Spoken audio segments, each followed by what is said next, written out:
Oh, where's my mute button? Do you know this? This is something that happens a lot. So that's why I want to make a video of it, because maybe I think I have a solution for you.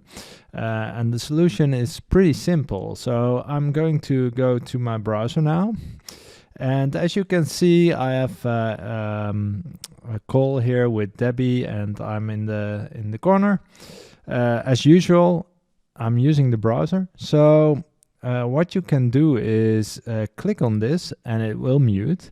But do you know, if you click on the space bar, it unmutes. So this happens for the last action. So it's like a Control Z to undo.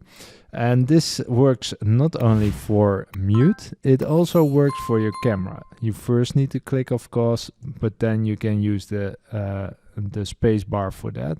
So this is a quick tip. I hope you enjoy it.